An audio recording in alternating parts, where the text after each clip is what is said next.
नमस्कार। Welcome once again in the Sundar search classes. पिछले lesson में हमने सीखा था चेंज ऑफ वॉइस के पार्ट 1, जिसमें हमने मुख्य तौर पर चेंज ऑफ वॉइस के रूल्स के बारे में जाना था कि कौन कौन से रूल्स होते हैं इसके, और इसके अलावा ऐसे सेंटेंसेस का हमने चेंज ऑफ वॉइस करना सीखा था कि जो सेंटेंसेस टेंसेस से बिलोंग करते थे, डिफरेंट काइंड्स ऑफ टेंसेस के सेंटेंसेस को हमने चेंज ऑफ वॉइस करना सीखा था। आज के इस लेसन में हम ऐसे सेंटेंसेस के बारे में जानेंगे कि जो सेंटेंसेस डिफरेंट टाइप्स के होते हैं, जैसे मॉडल ऑक्सिलरीज के होते हैं, या इन्फिनेटिव वर्ब्स होती है जिनमें, या ऐसे इम्पेरेटिव सेंटेंसेस होते हैं, या ऐसे सेंटेंसेस होते हैं जिनमें वर्ब्स के साथ दो ऑब्जेक्ट जो है वो होते हैं। और इसके अलावा भी कुछ एक ऐसे सेंटेंसेस होते हैं जो सेंटेंसेस वर्ब के साथ बाई को न लेकर इनके साथ कुछ प्रेपोजिशंस जो है वो लेते हैं। इसके अलावा कुछ टिपिकल सेंटेंसेस भी होते हैं जिनके बारे में भी हम आज के इस लेसन में डिस्कस करेंगे ऐसे सेंटेंस के बारे में। सबसे पहले हम आज के विषय में हम जो लेते हैं वो हम लेते हैं मॉडल वर्ब्स के बारे में। मॉडल वर्ब्स, मॉडल ऑक्सिलरीज भी बोल देते हैं इनको हम। Modals can, could, may, might, shall, should, would और टू, यूज टू, ये सारे हमारे पास जो मॉडल्स होते हैं। तो इसी प्रकार के, ऐसे हमने पहले लेसन के अंदर भी इनके बारे में थोड़ा सा जिक्र किया था, एक दो एग्जांपल्स किए थे, तो वही हम थोड़ा सा इसको हम और एक्सप्लेन कर लेते हैं इसके मामले में भी, किस प्रकार से हम मॉडल ऑक्सिलरीज के सेंटेंसेस को चेंज ऑफ वॉइस करते समय किन बातों का हम ध्यान रखेंगे। एग्जाम्पल के तौर पर जैसे हम ले सकते हैं, he must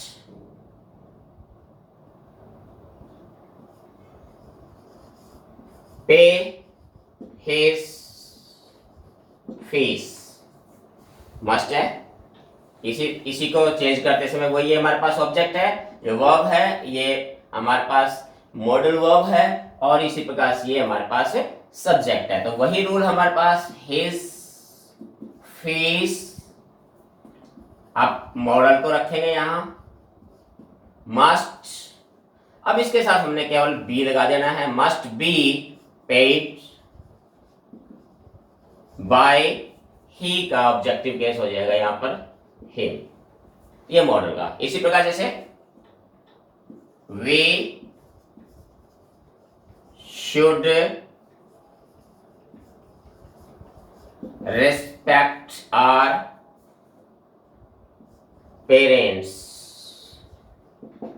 तो इसके अंदर भी ये हमारे पास सब्जेक्ट है, ये ऑब्जेक्ट है, ऑब्जेक्ट को सब्जेक्ट के स्थान पर लेके आते हैं इसमें, आर पेरेंट्स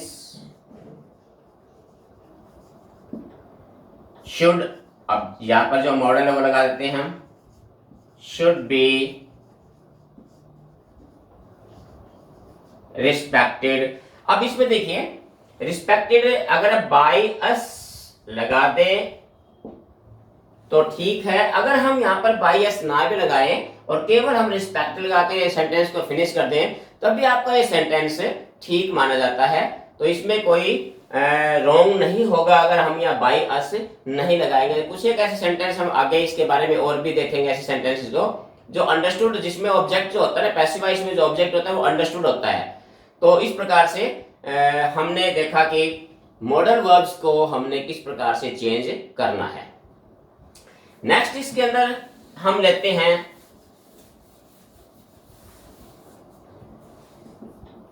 इन्फिनेटिव वर्ब्स का।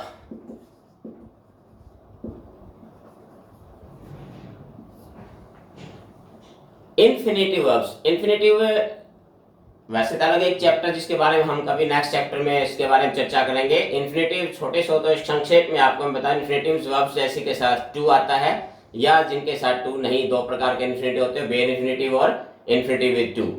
तो यहाँ हम केवल इसके बारे में देखें, कुछ ऐसी वर्ब्स होती हैं, तो ऐसी जो इन्फिनेटिव वर्ब्स होती है उनको हम चेंज कैसे करते हैं। जैसे एग्जांपल के तौर पर, it is time to take rest. अब इस प्रकार के जो सेंटेंस होते हैं उनको हमने चेंज करने के लिए क्या करना होता है, इट इज टाइम टू को इट इज टाइम टू को यहाँ पर हमने फॉर में चेंज कर देना, इट इज टाइम फॉर। इसके बाद में क्या है कि जो रेस्ट है हमारे पास ये ऑब्जेक्ट है, तो इसी को हम यहां ले आते हैं इसमें, it is time for rest. अब ये टू जो है, यहां टू जो है वो टू बी में चेंज हो जाता है, to be, it is time for the rest to be, और third form of the verb, क्योंकि बी के बाद हमेशा वर्ब की थर्ड फॉर्म आती है, इसको भी आपने थोड़ा ध्यान रखना इसमें। It is time for the rest to be taken. और एग्जाम्पल इसका ले सकते हैं हम, it is time to pay your fees, तो इसी में भी हो जाएगा इसमें, इट इज टाइम फॉर, अब इसमें योर फीस है, इसको आप ऑब्जेक्ट करते यहां उठा कर लाएंगे इसमें, it is time for your fees to change into to be, pay change into third form paid, to be paid. इस प्रकार के जो ये सेंटेंस है इसमें, तो इसमें हमने इन्फिनेटिव जो सेंटेंस होते हैं, जो इन्फिनेटिव वर्ब्स होते हैं सेंटेंसेस में, इसको हमने इस प्रकार से चेंज करना है।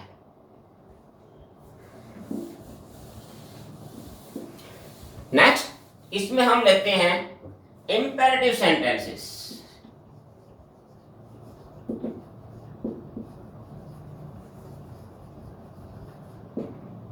इंपेरेटिव सेंटेंसेस, थोड़ा सा इसके बारे में बताएं। इंपेरेटिव सेंटेंसेस ऐसे सेंटेंस होते हैं जो वर्ब से शुरू होते हैं।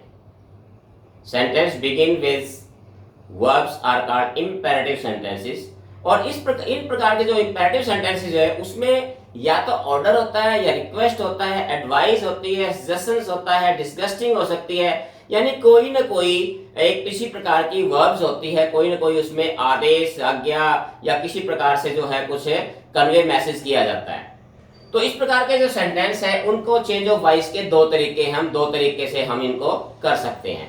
पहला तरीका क्या होता है कि जैसे एग्जांपल के तौर पे मैं लिखता हूं,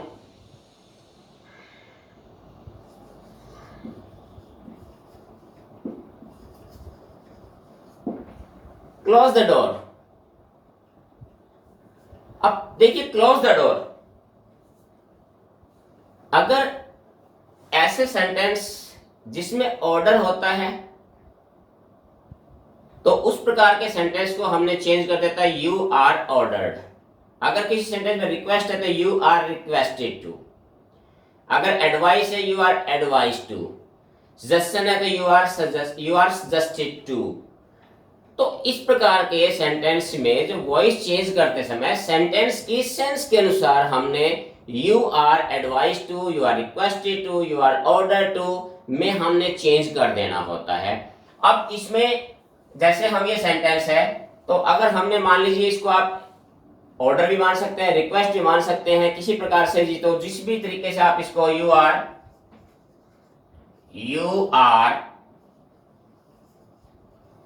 ऑर्डर्ड टू, यहां हमने सेंटेंस को इस प्रकार से हमने करना होता है। यू आर ऑर्डर टू, ये जो सेंटेंस है ऑर्डर टू, रिक्वेस्टेड टू, अब टू, और उसके बाद जो सेंटेंस है इसको हमने एज इट इज यहां लिख देते हैं, close the door.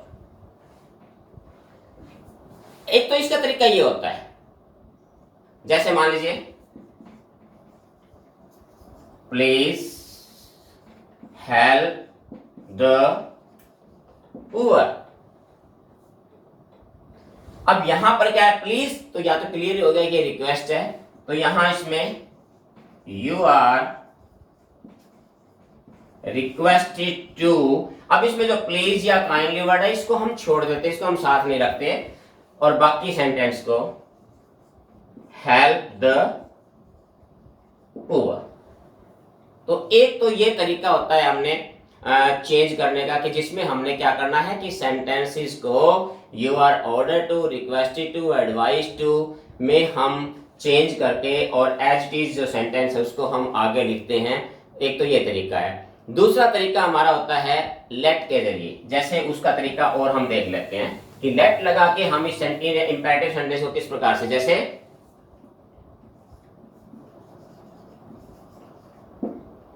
Open the door. अब इस प्रकार के सेंटेंस को चेंज करते समय हम लेट लगा के कैसे कर सकते हैं कि लेट लगाइए, उसके बाद ऑब्जेक्ट जो हमारे पास द डोर है, लेट द डोर, इसके बाद आप बी लगाइए और वर्ब की third form, let the door be open.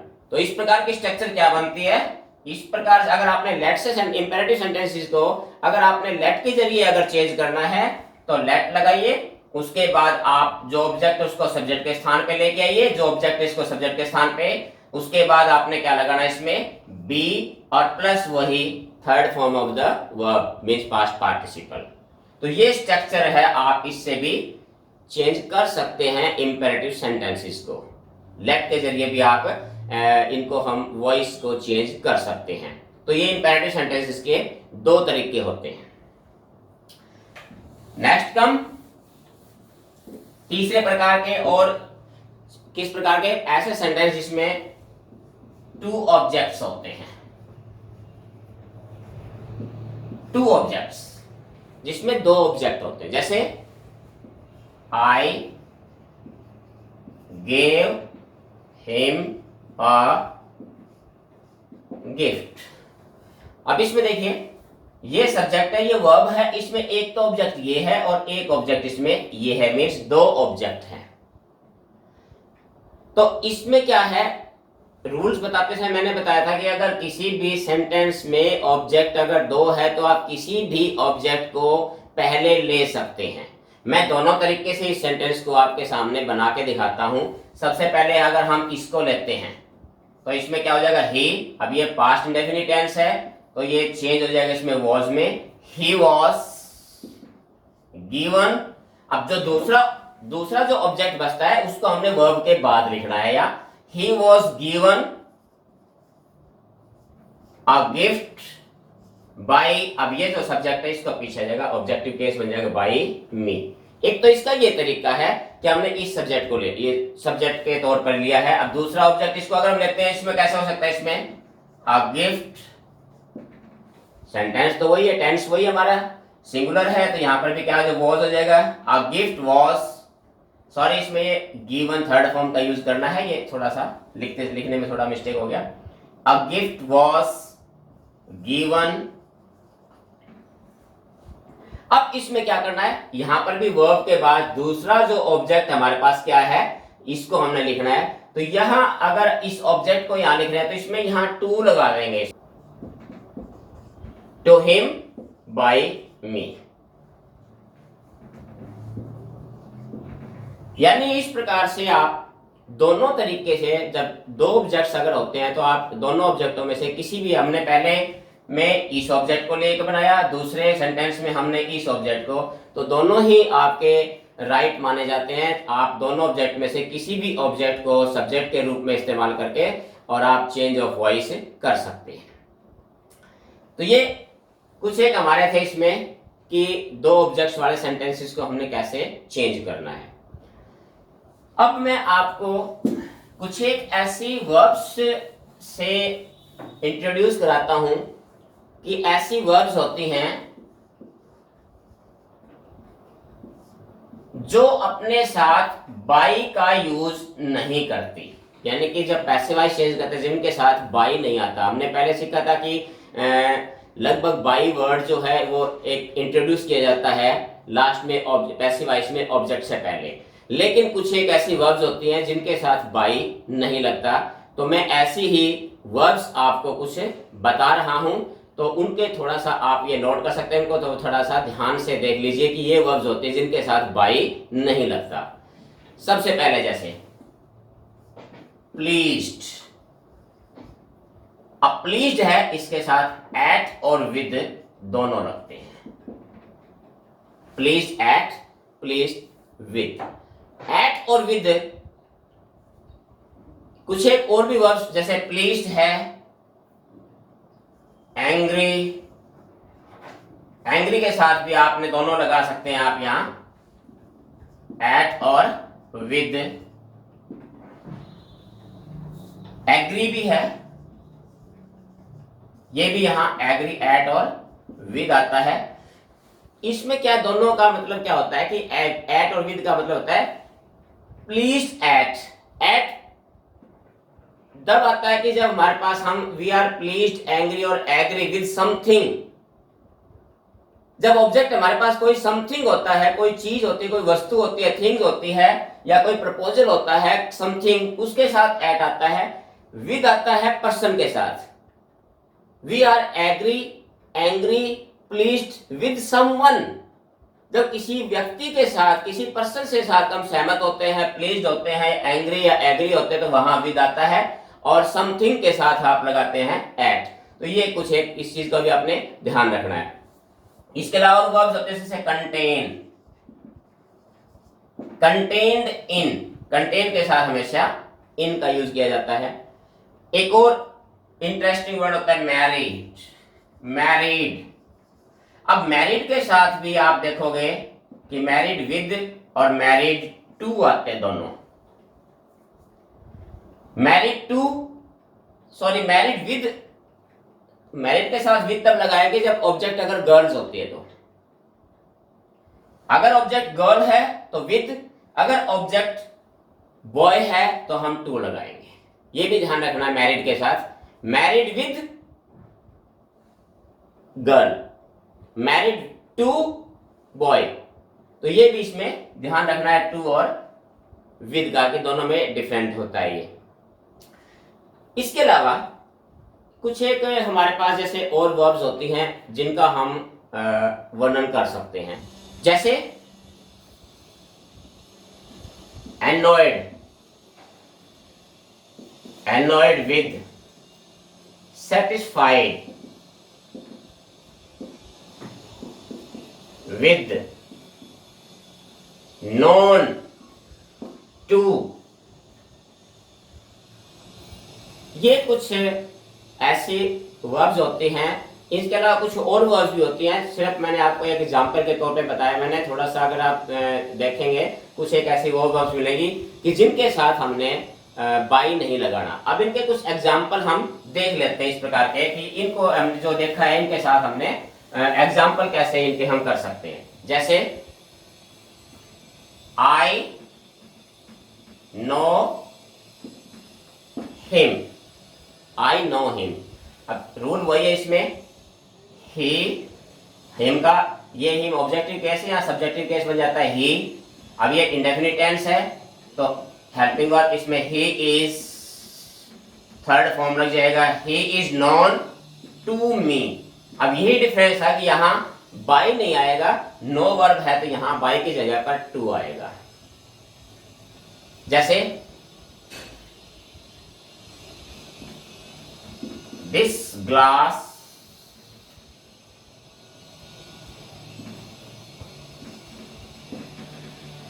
contain water, यहां आ जाएगा इसमें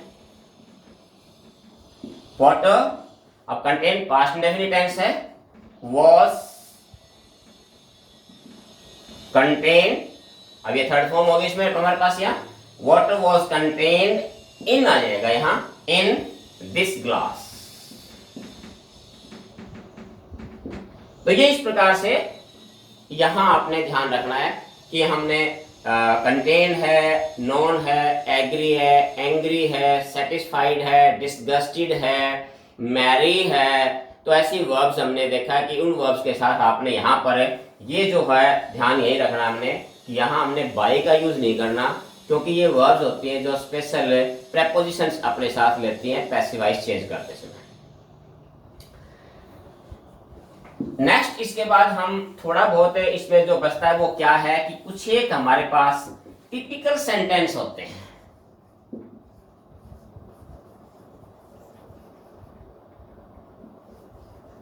टिपिकल सेंटेंसेस होते हैं। अब देखिए वैसे तो टिपिकल सेंटेंसेस की कोई लिमिट नहीं हो सकती, कितने ही टिपिकल सेंटेंस हमारे पास हो सकते हैं, लेकिन उसके बाद भी हम कुछ एक टिपिकल सेंटेंसेस को हम सॉल्व करने की कोशिश करेंगे, क्योंकि टिपिकल सेंटेंस ऐसे होते हैं जिनके लिए कोई एक डेफिनेट रूल लागू नहीं होता। एग्जाम्पल के तौर पर हम कर सकते हैं, जैसे sugar taste sweet, plus indefinite tense का सेंटेंस है, ये यूनिवर्सल ट्रूथ है इसमें। अब इस प्रकार के सेंटेंस में हम कैसे करते हैं, तो ये हम बनाते हैं इसमें sugar is sweet when tested. वैसे देखा जाए तो इसमें रूल भी फॉलो हुए हैं, कुछ थोड़ा सा एक डिफरेंशिएट भी इसके अंदर दिया गया है। जैसे इंडेफिनिट टेंस है, हेल्पिंग वर्ब, इसमें इज का यूज भी हो गया। अब पैसिव वॉइस का रूल है थर्ड फॉर्म का, तो यहाँ पर थर्ड फॉर्म का यूज भी हो गया। इसी प्रकार से जैसे रोज स्मेल स्वीट, तो इसका भी वही बन जाएगा। इसमें रोज इज स्वीट व्हेन स्मेल्ड। तो यहां पर भी ये इस प्रकार के कुछ है कैसे जो सेंटेंस है उनको हम ये बना सकते हैं। जैसे और भी इसके एग्जाम्पल हो सकते हैं,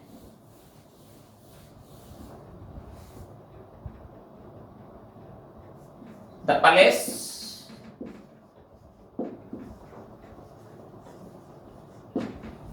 caught the thief। वैसे पास्ट इंडेफिनिट का सेंटेंस है ये, तो इसको भी हम क्या सकते हैं, इसमें वही द thief was, अब पास्ट इंडेफिनिट तो was आ जाएगा, was caught। अब यहां मैंने फुल स्टॉप क्यों, क्योंकि यहां मैंने बाय द पुलिस लगाने की आवश्यकता नहीं है, क्योंकि यहाँ एक अंडरस्टूड है जो ऑब्जेक्ट है, यहाँ जो ऑब्जेक्ट है वो अंडरस्टूड है। इसी प्रकार से हम जैसे वो भी कर सकते हैं, people elected him prime minister.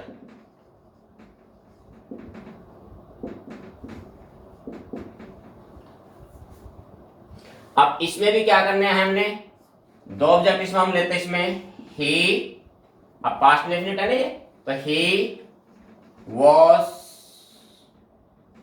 Elected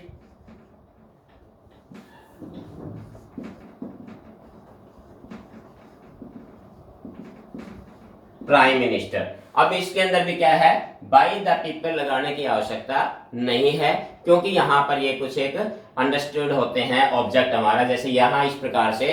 तो इस प्रकार के कुछ ऐसे जो टिपिकल सेंटेंसेस भी होते हैं, तो अगर किसी प्रकार की और आपकी किसी प्रकार की क्यूरीज है, कोई ऐसे सेंटेंसेस आपके मन में हैं, तो वो भी आप पूछ सकते हैं कमेंट के जरिए, या किसी भी अन्य अदर वे से आप इसके बारे में डिस्कस कर सकते हैं। तो ये हमारा था आज का टॉपिक। उम्मीद है कि आपको पसंद आया होगा कि किस प्रकार से पूरे दो पार्ट्स में हमने चेंज ऑफ वॉइस के बारे में जो सीखा, जिससे हमें ये पता चलता है कि चेंज ऑफ वॉइस करते समय हमें किन बातों का विशेष तौर पे ध्यान रखना चाहिए। मैंने कोशिश की है कि सबसे आसान से आसान तरीके से आपको वॉइस समझाने की कोशिश की है। उम्मीद है कि आपको समझ में आया होगा। इसके अलावा भी अगर किसी प्रकार का कोई डाउट आपके मन में रहता है, कोई क्वेरीज हैं आपकी, तो आप कृपया मुझे मेल कीजिए, या मेरे वीडियो के अंत में कमेंट के जरिए भी आप मुझ तक अपने संदेश भेज सकते हैं। आप लोगों का जो सहयोग मुझे मिल रहा है उसके लिए मैं निश्चित तौर पर आपका बहुत ही आभारी हूँ। इसी के साथ हमारा ये टॉपिक भी आज समाप्त होता है। जल्दी ही मिलेंगे एक नए टॉपिक के साथ, तब तक अपना ध्यान रखिए। Have a nice day. Thank you.